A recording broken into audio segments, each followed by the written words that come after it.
कि जुलाई से अक्टूबर तक के जो फिगर्स कुछ सामने आ रहे हैं, ख़ासतौर पर बड़ी सनतों के, उसमें कुछ कमी रिकॉर्ड की गई है। इंटरेस्ट रेट तो मुसलसल लोअर साइड है, मुसलसल डिक्लाइन की तरफ है, फिर ये कमी क्यों हमें देखने को मिल रही है?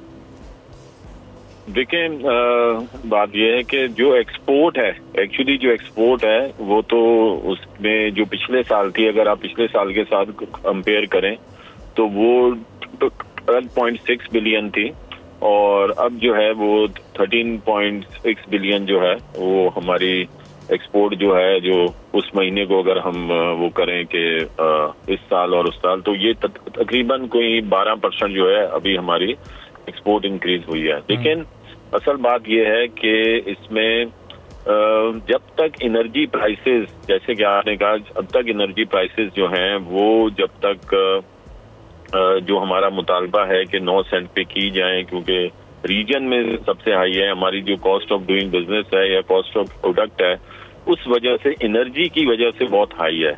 अभी गवर्नमेंट ने मॉनेटरी पॉलिसी का ऐलान किया, उसमें हमारा मुतालबा उन्होंने माना और इंटरेस्ट रेट को कम किया, 2% 200 बेसिस पॉइंट्स को कम कर दिया। लेकिन मेरे ख्याल में ज्यादा होना चाहिए था और हम उम्मीद करते हैं कि आइंदा जब वो अनाउंस करेंगे तो सिंगल डिजिट में इंटरेस्ट रेट आ जाएगा।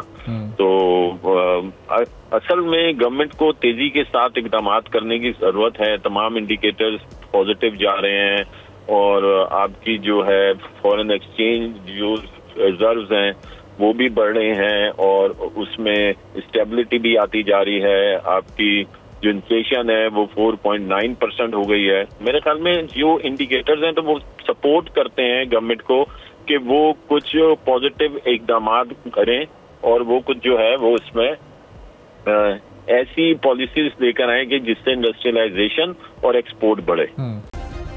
सब्सक्राइब करें और बेल दबाएं ताकि कोई खबर रह न जाए।